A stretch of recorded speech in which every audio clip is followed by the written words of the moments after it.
For those who are, for example, dealing with unprecedented levels of stress and anxiety, what are the three secrets that you yourself have applied, right, to manage through challenging times? Yeah. So the first would be, I guess, a discussion about dysregulation and what happens in your nervous system. And the way that we are wired as human beings, we respond to threatening situations by going into a fight or a flight or a freeze response. Mm-hmm. And so the first secret is that dysregulation isn't your fault, right? So many people get into that space of like, oh my God, why can't I just get out of this anxiety or this depression or whatever? And there are, for so many, many, many of us, there are physiological, neurological underpinnings of this. Mm-hmm. And so really important to be gentle with yourself and to recognize that we're wired this way. Mm-hmm. And then the number two is that repair is possible. That could be one of my favorite statements I've ever uttered or heard anybody else utter, because it's so true. So many times when we're stuck in trauma responses, or when we've suffered from trauma, or even when we get into year after year, week after week after of chronic stress and overwhelm, there's this sense of no light at the end of the tunnel. But the important part for number two is that repair is possible. So there are ways to deal with this. And there are ways to help yourself regulate and to help even rewire your brain so that you don't have to live in the same state that you've lived in before, that feels almost kind of like that survival response, because that's what gets kicked in, right? And so number two is repair is possible. And then number three is that resilience is on the other side. So that's kind of our light at the end of the tunnel, right? So when we are living in a space of chronic stress, overwhelm, trauma response, it can feel like this dysregulation is like something's wrong with us, and there's no light at the end of the tunnel, that we're destined to live this way.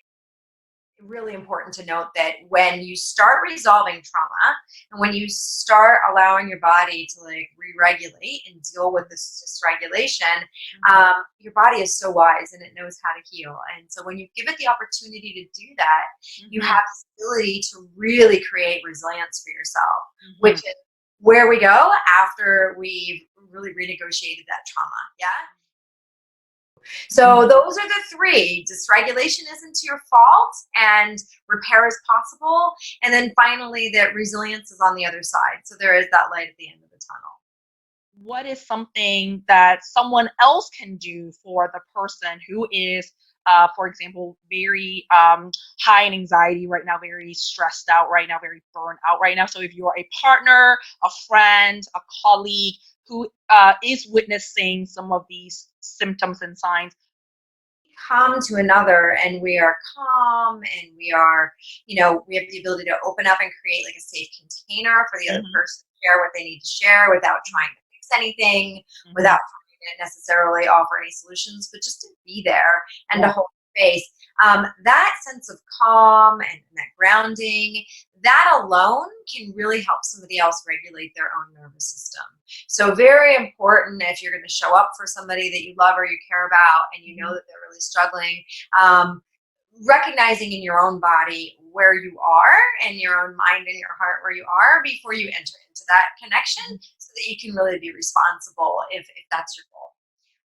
And I would finally say grounding.